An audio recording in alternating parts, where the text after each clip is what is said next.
I'm Bill Pearis, an editor at Brooklyn Vegan, and you are listening to BV Interviews, which features conversations with some of our favorite musicians. This week, we're talking to Jason Williamson, head shouter for UK duo Sleaford Mods. The band just released their 13th album, The Demise of Planet X, and we talk about the making of that one and the large cast of guests involved, including actress Gwendoline Christie, singer Aldous Harding, and Life Without Building singer Sue Tompkins. Other topics of discussion include the state of the world and its influence on the album, the Sex Pistols, the Specials, Jason's creative process with bandmate-slash-producer Andrew Fearn, his burgeoning acting career, 5 records he thinks everyone should own, and more. It's a fun, if expletive-filled conversation, but fans of Sleaford Mods should expect no less. Let's get into it.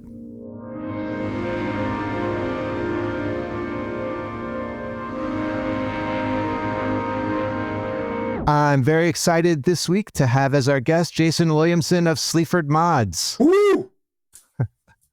Jason, how you doing? I'm not bad. How are you and where are you? I'm at home in Nottingham. Just going through these interviews, and you're up next, and it's nice to see you. Nice to see you. Sleaford Mods' new album is The Demise of Planet X. And by my count, it's your 13th album, is that right? I think so, yeah. It's the kind of 8th with Andrew. Right. Are you superstitious at all? No, not at all. Only if it appears that I should be. Do you know what I mean? Sleaford Mods tend to release albums early in the year. Spare Ribs actually came out on my birthday in 2021. Yeah. And this one has almost the exact same release date. January 6th. Yeah, so Spare Ribs was January 15th. And this one's 16th. Yeah. Fuck. Yeah. Do you all like being early out of the gate? Yeah, gives you a good chance to get into the top 10 in the album charts. Is that right? Yeah, fucking big time. A lot of bands kind of, don't really release stuff around the first month. Although there are a few, actually. I think Dry Cleaning are January as well, but I could be wrong. But yeah, some of the other bands are doing like March, April. So just gives you a little bit of a better chance of getting somewhere. But, the majors are never asleep, and they'll just plow a load more money into whatever. The Gnarl album is at number 1 and 2 and 3 and 4, and make sure it stays there. You know what I mean? That's a smart way to game the system a little bit, I guess. Well, a little bit, but it's never foolproof. It feels these days like it's harder, so I'm bracing myself for not getting in the top 10. Well, you never know. You know what I mean? What's your highest charting record to date? Number 3, which was the last one. Yeah. Oh. So I'm hoping this one goes maintains a respectable position, such as number 3 or Spare Ribs. I think we got number 4. So yes, hopefully we'll get one of those. If not, so be it. Are you hoping for a Christmas number 1 for Bad Santa? Fucking hell, imagine that. I think, if we'd have plugged it hard enough, released it on a limited edition 7-inch, plugged it, I bet we could have got to number 1. But it's all about time and money, isn't it? Right. I mean, it's obviously the title makes you think of like a holiday song, but really nothing about that song otherwise has anything to do with Christmas whatsoever. No, not really. Not at all, I mean, I got the inspiration obviously from the film, and the Santa character in the film, which is Billy, what is his name? Billy? Bob Thornton. That's it. Such a great actor. It occurred to me that our political leaders are somewhat similar, although it turns out that in the end, Billy Bob Thornton's character had a bit of a conscience, but I think that's lacking in some of our more authoritarian leaders, isn't it? Really? Was there any thought to Bad Santa about like doing a remix that had like more Christmassy things like sleigh bells or anything? No, fuck that. Okay. No, absolutely not. It was purely, the Bad Santa thing was purely based on, like I say, sort of, I got that from the film, and then obviously, I wanted to kind of talk about the four horsemen, but give it a different slant. And there are, I don't actually talk about four figures here, but I think there's 3 or 4 I have a pop at in the song. But yeah, I wanted to give over this idea of the bringer of bad news. Bad Santa clearly fits in with the themes of this album, which are, I think you said it, or at least in the press notes somewhere, the phrase "the same but worse." Yeah, that's interesting. You pulled that out, actually. You always forget what you say, don't you? But yeah, of course, it's the same but more. Did I say, or something like that? I don't know. Of course, it's more of the same but bigger. I don't know. Who knows? I think clearly in your country, it's a lot more noticeable than it is over here. Yeah. But yes, it's certainly getting that way. But, we want change, and we're certainly getting change. At the minute, it's not very good change, but I think because we want change, the human race wants to progress, we are having to have this onslaught of dog shit for a long time until we get to a point where things will change, for the better.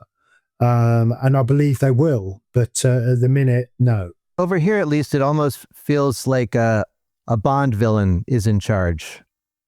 Yeah. It's very it's Goldfinger, isn't it? Yeah, just some of the stuff that happens. You just 5 years ago, 6 years ago, you would have never believed, and it just every day is something new. So yeah, totally, yeah. I'm more unhinged, I think. I think there was obviously debates around Joe Biden's instability, but the same could be said for Donald J. Trump. It's like in more so many ways, and I would imagine at least with Biden there was a humanity attached to him in whatever measure. But I'm not seeing that with Donald. Do you know what I mean? Yeah. Or am I a little bit? I'm seeing a fragility with him as he gets older, of somebody that, he's very good at being granddad, isn't he? He's very good at being the wise person in the sense of, I'm old, I've lived a life, regardless of who I am, what I believe. He gives across this air almost of comfortability, of he is accessible, but he's not, obviously. Yeah. How long ago was this album recorded, and how are you feeling about the state of the world now? This album was recorded from the start of January till June this year. Yeah, I still feel the same way about the world. I think the thing is more important is what you feel about yourself in relation to it. Because you can't help world events, you can't stop them, but you can help yourself. And I found myself ridiculed with self-doubt. I found myself in some kind of an existential crisis to a certain degree. But now I'm coming out of that, and I've accepted myself more, I think. I mean, the themes of the album are pretty clear. What about the sound of this record? Was there something specific you were going for? It's sort of clubby the way that you guys have gone the last few records, but it also has some of your biggest pop hooks. Yes, it's quite a big album, isn't it? And I think it happened by accident, just in the way Andrew was reinterpreting my ideas that I would send to him, which I always leave to him, and his interpretation of them is usually is brilliant. Obviously, it's made Sleaford Mods what it is. So they just felt bigger. He was doing more producing, definitely, and I think that definitely contributed to it. He was, obviously engineering as well, but we kind of got it to a point where he would be working alongside me and just producing and letting someone else engineer, you know what I mean? I'm not fully sure I know how the Sleaford Mods creative process works. In my mind, he comes up with a beat and gives it to you, and then you have maybe some lyrics. Is that how it generally works? Yeah, to a certain degree, but a lot of the songs on the Demise of Planet X, sorry, fucking hell, were done organically in the studio. So he would just do them on the spot. So that changed things up a little bit. Do you know what I mean?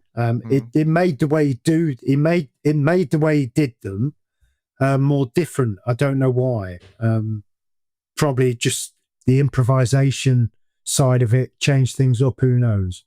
I think I remember reading that one of the songs on the album, like it started with something you had on acoustic guitar, but then like which song was that? Or maybe quite a few of them. Bad Santa, Elitist GOAT, Flood the Zone. What else? Fucking hell. Gina Was. Yes, those four in particular, which I think are the songs that kind of, well, apart from The Good Life as well, actually, most of them do, actually. What am I saying? There's not a record on this album I've left out the set next year. They're all in the set. So that to me says, that says it all really. They're all strong songs, So in some cases then, like you've got like music and the lyrics, and then you give it over to him and maybe it changes completely. It changes, yes, of course. Yeah, the production changes completely, but the structure, the chord structures don't. So I'll play a guitar line and I'll say, can you just reinterpret this? And he is faithful to the structure. And that's why it works so well between us, because there's no point in me giving him an idea and then him just completely rejigging it. That's just not going to make sense, So, yes, that's what he does, but he keeps the chord structure. There's also at least one sort of older song on this record, right? Double Diamond it dates from the earliest period of Sleaford Mods. Yeah, I thought it was quite apt to bring it back, really. We've been talking about doing it for a while, and there's a few others that we want to look at as well. And he was very faithful to the original music for that. Really good, great. It kind of fits in with the album. There's a lot of defeatism that runs through it, and this idea that we're just fucked, like through all the other albums, really. But and I thought it sit well with it. Is that a little nod to the Sex Pistols there in the opening? Yes, of course. Yes. I mean, obviously, it totally isn't the riff, but I remember doing it, and the engineer was looking at me going, "Are you sure?" I'm like, "Yeah," because we've done something else with it. We've overlaid it and fattened it out, and why not? Also, it's like there's almost this idea that you can't reference the Pistols anymore. You can't sound like them. You can't. It's just bollocks, It's like they're still such a massive influence on me. And Pretty Vacant's such a great song, why not? Fuck yeah! Do you know what I mean? So, was it really blatant to you? Well, it was like when I heard it, I was like, what is this riff? And it was like running through my mind. And finally I was like, oh, I think it's a Sex Pistols song. And then I went back and it's like, oh yes, of course. That's what, but it doesn't sound when I went back and listened, it doesn't sound exactly like it. No, exactly. Yeah. Thank you. Yeah. Yeah. That's all I needed to hear. Yeah. We don't want to get anybody in trouble here, but I'm sure they'll be all right. Do you know what I mean? Even so, they're nice blokes. I've met them all. They're all right, apart from John. Mm-hmm. Do you know what I mean? Yeah. Well, I've not met John, sorry. I have a lot of empathy for John. I loved his first memoir, No Blacks, No Dogs, No Irish. Yes, and it really like changed what I thought about him and his, what an interesting life and what an interesting person. And he's had a lot going on in the last like 10 years, taking care of his wife and all that. So, yeah. So, yeah, he gets a lot of flack, and I don't necessarily. I just don't think it's deserved. You know, if he wants to come out and support Donald Trump, then so be it. You know, it's like what's starting to occur to me more than anything now is to, rather than just cancel people, shut them down, just try and keep communication lines open. Do you know what I mean? Mm-hmm. It's like, it can't. You know, you're not getting anywhere just fucking telling people they're wrong and never speaking to them again. It's just stupid. Do you know what I mean? Yeah. Yep. I do. I want to talk about a few different songs on the album. I really like Elitist Goat, which has Aldous Harding on it, singing the hook. Yeah. And you were on her song Leathery Whip from a few years ago, and you're not doing the thing that most people might expect you to do when you're invited onto a song. Sure. So I guess it makes more sense for me that Aldous is on one of your songs than she was the other way. And or how did it come about that you ended up on Leathery Whip? She asked me if I'd go on it. And I said, yeah, straight away. We'd been talking for a while before that. We met each other in 2020 at a festival in Tasmania, and we kept in touch since. She's lovely. She really is. And, I'm a friend as well as a fan sort of thing. So, I said yes, and I was open to whatever she wanted to do. And she's so headstrong in what she wants that, whatever she was going to suggest was going to work. So I was quite happy to do what I did with that song. And I wanted to return the favour.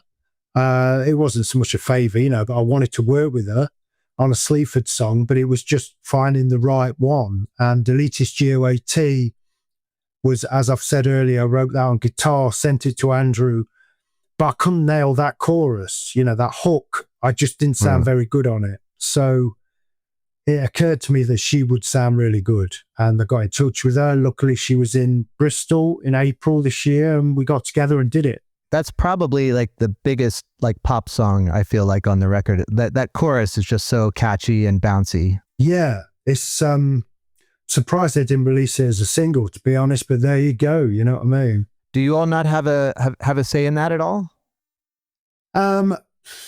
Yeah, probably. But to be honest, the important thing for me is that it is on the album. The important thing is that, first and foremost, it works. After that, I was just happy, To be honest, if we'd have put it out as a single, it would have been problematic getting a video done for it. I know Hannah was doing her own album at the same time.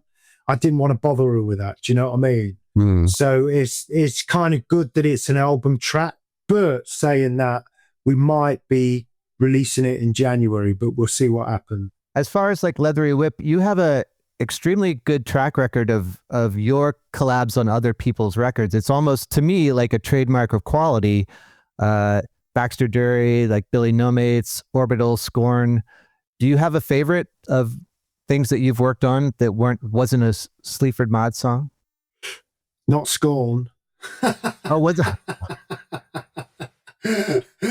yeah, okay. Mixed had a funny term with me, really. So no, even though it is good, you can't say it's not. I mean, I did a singing part for it as well, but you didn't put that on it. I thought, fuck off, then, But hey, what can you do?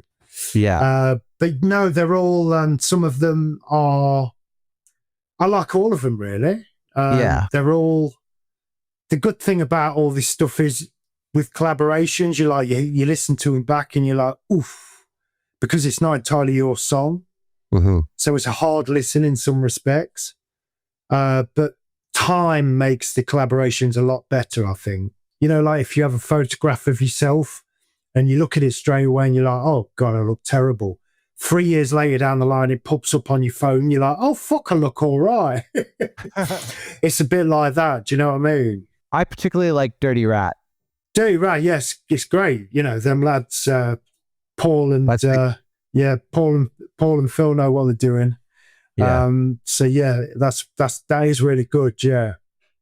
I thought that was a perfect, if you have in your mind what is Sleaford Mods meets Orbital, that really delivered on all counts. Yeah, they really, they piped that one up, and so I got in the studio and wrote this great chorus over it, and blah blah blah, and the verses are okay, but that chorus is a real killer. I'm really proud of that. Bang.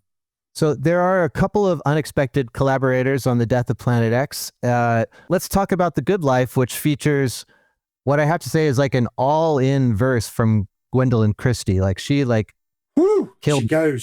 She got in touch with me or followed the Instagram account about 2 years ago, and we were like liking things, and then eventually it was like hello, and then it kind of evolved into this, I want to work with you. And I'm like, all right, do you want to come in a video? And she's like, that's too far away. And so I was like, well, would you like to come on a song? And she was like, yes. So I wrote a piece around The Good Life. The Good Life took about 2 years to write. We had the chorus that I wrote that, again, I couldn't sing. And at the time we were touring with Big Special, and I knew that Joe and Cal could sing that chorus better than I could, because it's got that, the same with the Aldous feature, it's like smooth, really hooky. And I thought this has got to be done by someone else. So I asked them, they did that for us early 2024. I did a verse, 2 verses, 2 choruses, and then it just fell and it just went, and we were like, it needs something else. Joe put a rap in there, but it didn't quite work, although it was great. What the song needed was another voice. So when it came to talking to Gwendoline, we'd had this problematic song that I knew would be great, but we just needed to nail the last bit. And so I thought, fuck it. So I wrote a piece. She was really good, by the way, of just like, just do whatever, direct me, you know what I mean? So that's what I did. I wrote a verse for her. I sent it to her and said, I performed it in a way that I wouldn't mind her doing. And she did it in 2 takes. Bang. She did a high one and a low one. The professionalism, and I know this is a bit of a fucking conservative word, but when you see professionalism of that level, it's quite something. And I am forever in her shadow. Yeah, brilliant. So that whole thing was written on the page, and that's what she did. She didn't have any edits or anything like that? No, she did. She did 2 versions, a low one and a high one. She did a couple of variations of it, but each one she did we could have used. But I sort of said, I sent it to her, and I'm like, I wouldn't mind this. Can you do this? And she did it straight away. And this is, I guess, what it's got me thinking about is getting more actors in. It's like, they're fucking brilliant. Fuck, bang, boom, boom, boom. But yeah, really good. Who else is on your, wish list as far as actors, your dream list? Who knows? This is a great thing about breaking new ground. And that's what we've done, I think, with the collaboration since Spare Ribs. It's given us another angle. But for some reason, with the Demise of Planet X, we've pushed this idea of collaborations further. And I've started using people's voices as instruments rather than here's a feature. Yeah, you could probably say that about Gwendoline's bit and Sue Tompkins on No Touch, their features, so to speak. But the rest of the people we've used, Hannah, everybody else, blah blah blah, Liam, Snowy, that to me, to my mind, they're kind of almost like instruments that needed to be on it.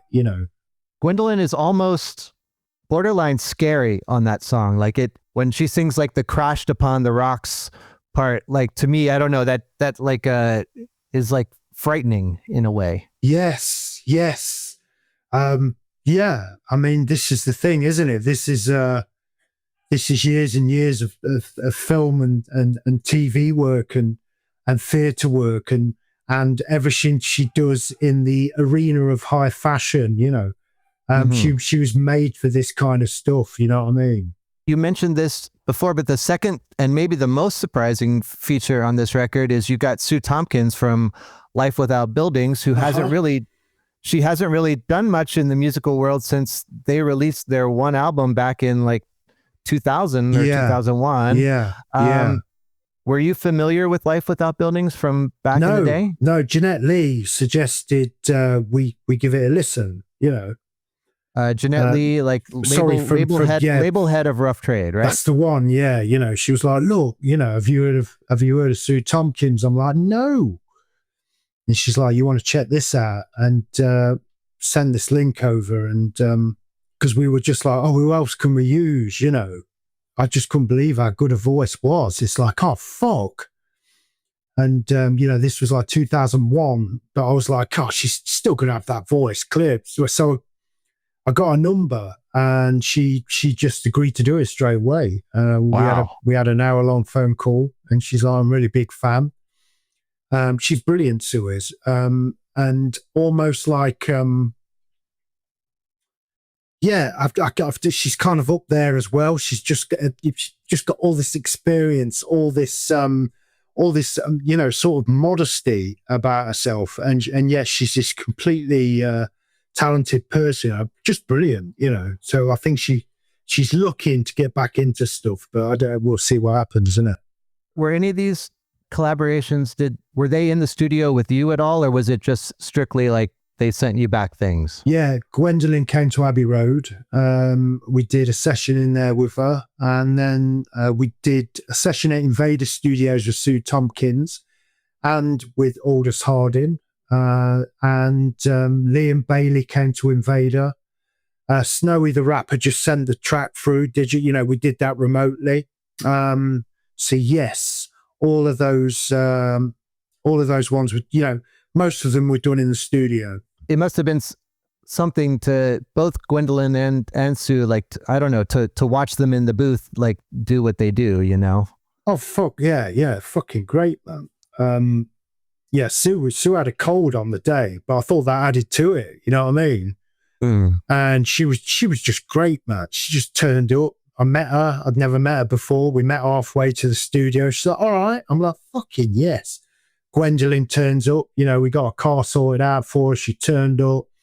Oh, she looked brilliant. Do you know what I mean? And, she came in and she just did what she did. And then we sat there and talked for a couple of hours. You know what I mean? Were any of these songs written with the collaborators in mind? No. None of them, actually. They were all already written or half written. Just ideas that we knew were good, but something was missing. And so that's when I kind of attached each person to the particular track I thought they would sound good on. Do you know what I mean? Mm-hmm. So yes, that's how that happened, really.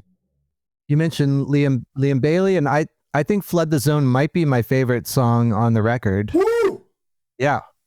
I think also in the press notes you said that you wanted it to sound like the Specials' Man at CNA, which is like have almost like a scary feel.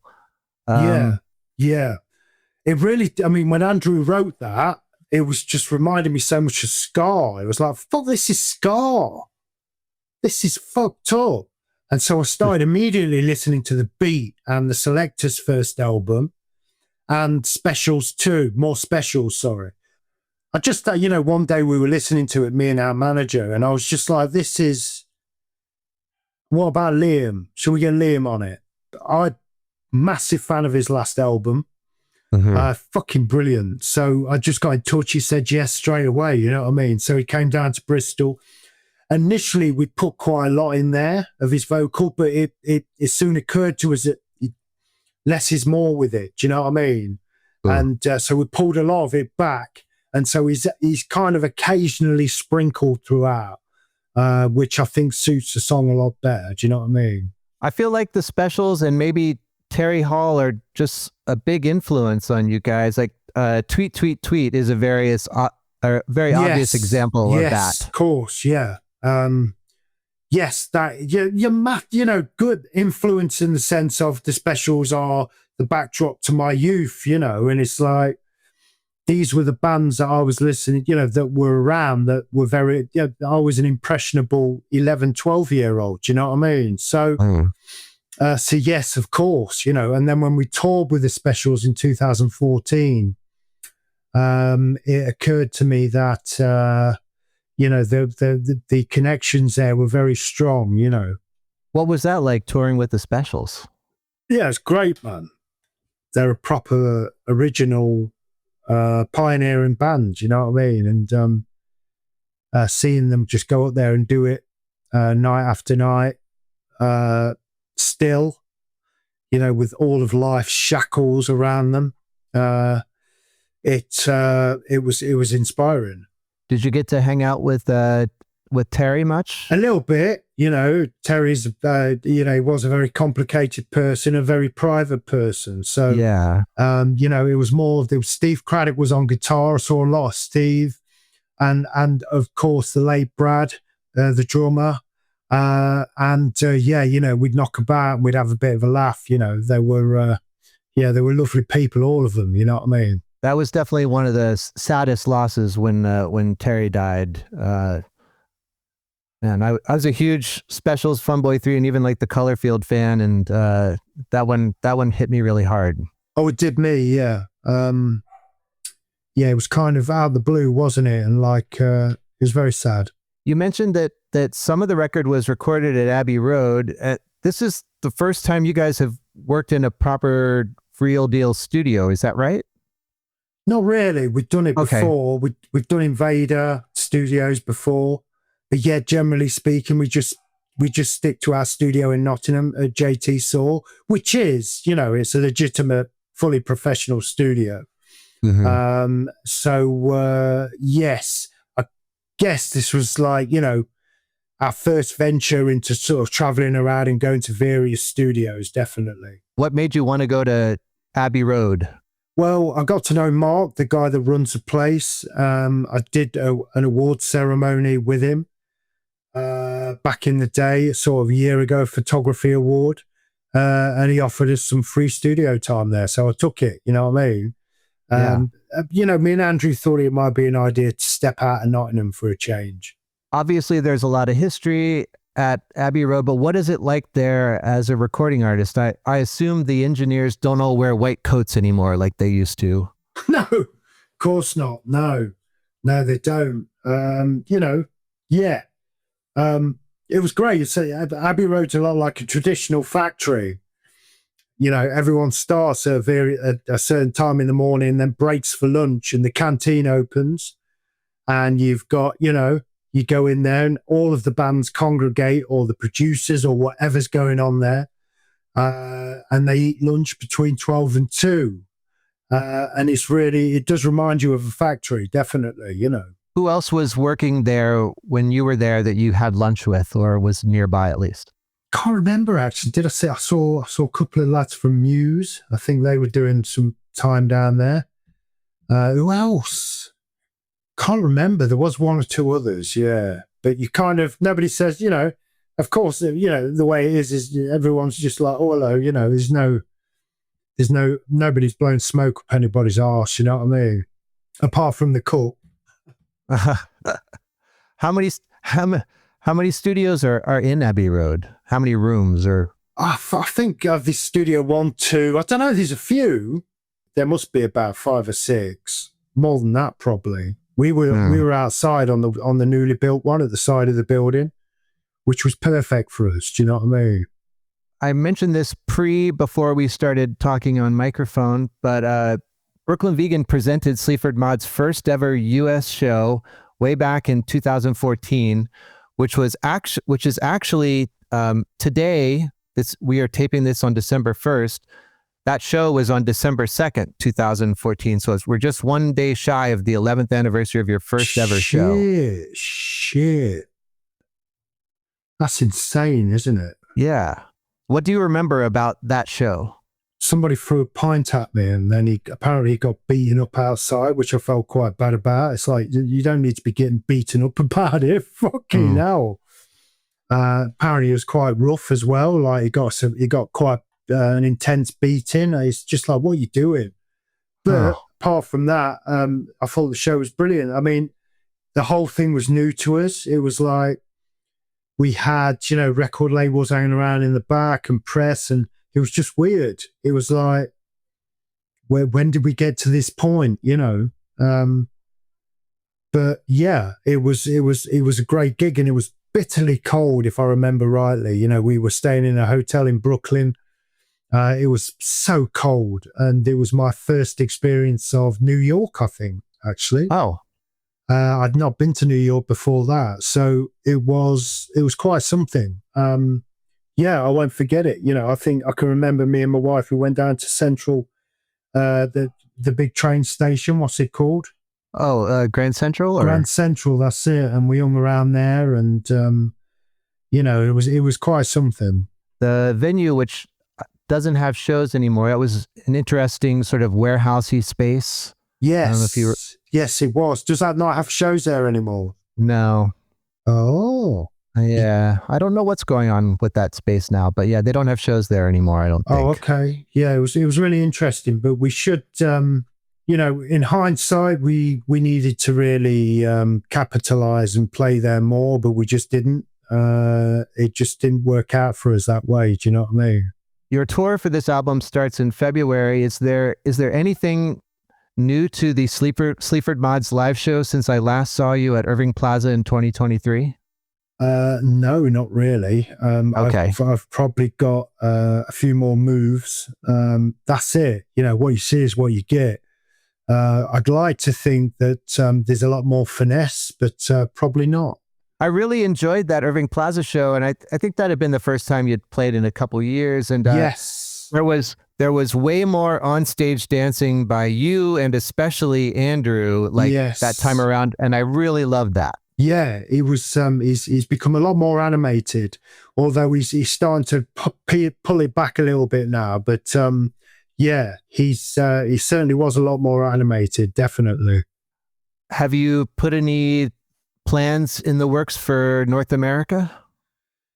Yes, we've got a tour that's just been routed, and yeah, we're in the process of visas, so that hopefully will be announced very soon. I can only imagine, I mean, talking about the state of the world and America and stuff, what the visa process is like now. I just know that it's a nightmare. Yeah, I mean, it was quite awkward before, but you know, it is what it is, isn't it? You know, and I can't see any reason why we wouldn't be let in. You know, we're not. Yeah, you know, there's plenty of bands that have been let in that have got opposing political viewpoints, you know what I mean? But yeah, it remains to be seen. I think what I find funny about a lot of these so-called political bands these days is that they're full of it on Instagram, but then you listen to their music and it just sounds like some fucking bubblegum pop band, you know what I mean? So it's like, so yes, that's probably why they're getting in, do you know what I mean? Right. As opposed to like Kneecap, who seem to live everything that they say, you know?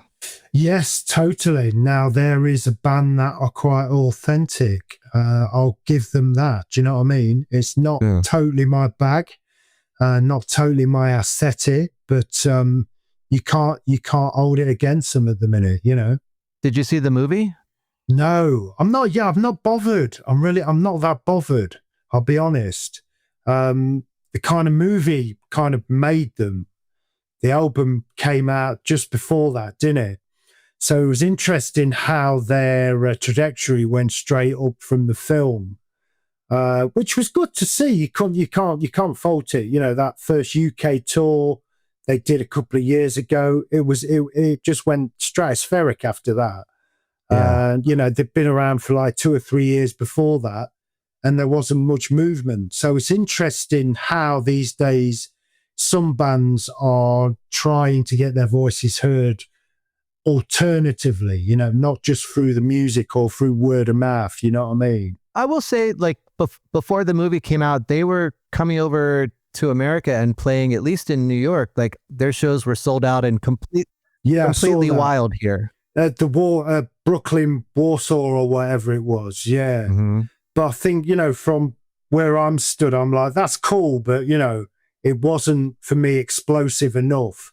It's like when they got back to the UK and it was like they were selling out all that tour was just sold out after the film. It just went, and I thought, this is it. Do you know what I mean? This is that classic sort of fairy tale overnight success. Do you know what I mean? I will say the movie's fantastic, and you should give it a watch. It's I don't know. Really good. I don't know. I'm not sure. Do you know what I mean? But yeah, you can't fault them. They are probably. I think they are sort of like the most authentic of those bands at the minute, without a doubt. But yeah, it'll be interesting to see how they move forward with that. You know what I mean? Speaking of movies, I'd like to talk a little bit about Game. Yeah. The debut feature from Invada Films, the film arm of Jeff Barrow's Invada Records, and you co-star in the film. Obviously this movie is like a friends and family affair. That's the way it feels to me. You guys, as you said, have recorded in Invada Studios. Sure. But how exactly did it come about that you got cast into this film? And well, Jeff had the idea, and he was like, right from the off, I want Jason to play the poacher. And I said, yeah, straight away. I've been doing a bit of acting before, like TV. Been in a couple of films, and I enjoy doing it when it comes along. Do you know what I mean? But this was obviously a bit of a game changer. It was a feature length film with a big role, leading role, co-starring alongside Mark Besant, who plays David. So it was a no-brainer, really. I mean, this idea of a poacher, I grew up with people like that, so it wasn't too far away from my skill set, if you know what I mean. Just as a word of warning to the listeners, we might get into some spoilery territory here, so maybe skip ahead 7 minutes or something like that. But it's kind of hard to talk about this film without getting into at least some spoilery territory. But can you just do a setup of what's going on in Game? Yes, basically, you've got a guy that is a bit of a lost soul, you know what I mean? He's kicking about, he's just trying to find a purpose. Turns up at a rave one night in 1993 and comes across a dealer who has had some kind of a heart attack. The dealer's girlfriend asks him to look over the guy while she goes and finds help. In the end, he just nicks his drugs and money and fucks off in the car, and sooner or later finds himself upside down in a wood because he's had a crash. So the film starts from that point, and the poacher, who is played by yours truly, eventually finds him after David, the guy in the car, kills my dog. And, I'm not happy about it. And so it's a cat and mouse game. I'm just waiting for him to die. I'm not going to save him. I'm not going to pull him out of the car. I don't like him. And David obviously wants to escape. So, and then it gets really interesting. So you should watch it. Yeah.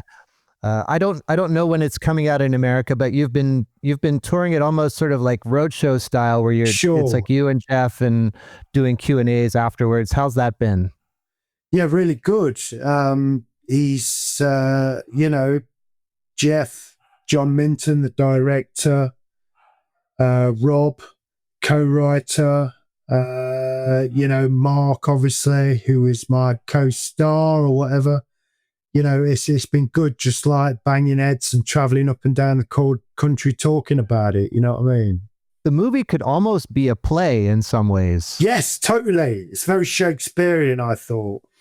Very Jacobean, and almost kind of Pinteresque, very kind of kitchen sink drama almost, So, yes, totally. I agree. Yeah. When you say things get weird, and this is really some spoiler territory here, you end up getting basically dosed by David. Like he puts a bunch of drugs in like your orange juice or something. Sure, yeah. And you have this amazing scene where who I'm going to guess your character has never had anything beyond like alcohol probably before. You get very high on a cocktail of party drugs and psychedelics. What's the secret?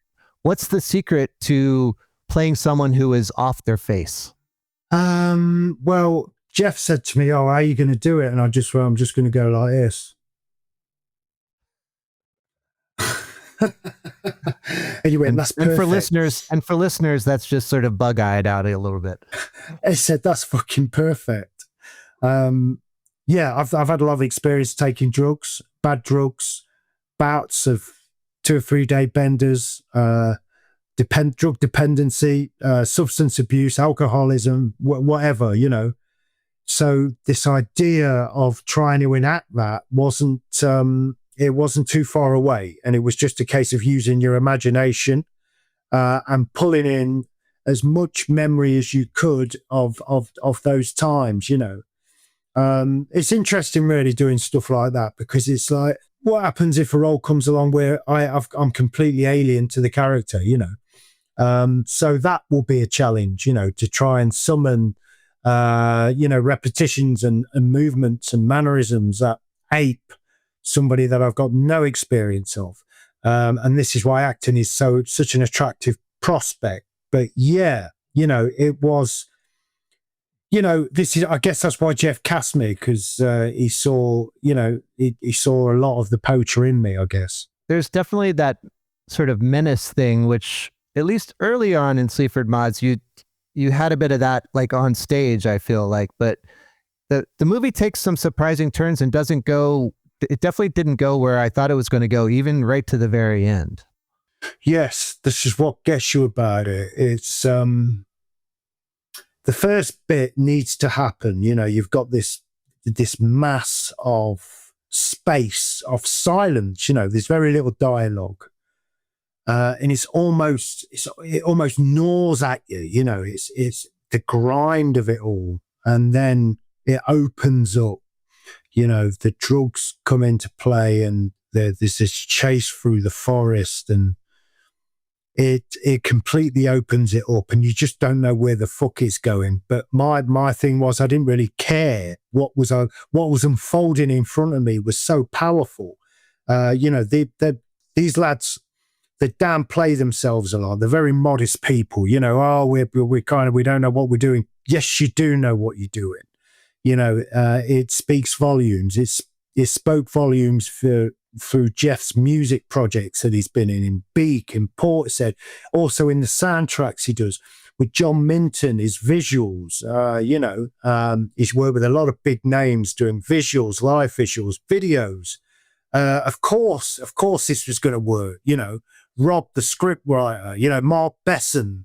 All of these things together, the nucleus was going to be very powerful. And I knew as soon as he asked me what the answer was, I wanted to be involved in a project like this. You know what I mean? I think the first time I saw you act in something was Landscapers, the HBO series from a few years ago. Yeah. You were the neighbor where the bodies were buried in the backyard. And that was directed by the great Will Black. You know, he's been in loads of things. Such a great guy. Yeah, it was a real experience. That was. It's brilliant. Yeah, really, really cool miniseries. I don't think that got that much attention, but yeah, Will is probably best known now for being on one of the seasons of The White Lotus. Yes. I didn't want to mention that. He's probably sick of it, but yeah, let's go with it. Do you know what I mean? I think, but you know, in The White Lotus, he's exceptional in The White Lotus. So let's face it, he's fucking brilliant. He really is good. And I emailed him straight away and went, "I've just seen you in The White Lotus." I said, "You were brilliant." But yeah, Landscapers is really worth checking out. It's an unusual production and worth watching. Yeah, it's based on a couple in Mansfield, which is just up the road from Nottingham, who decided to murder some people. But yeah, it's brilliant.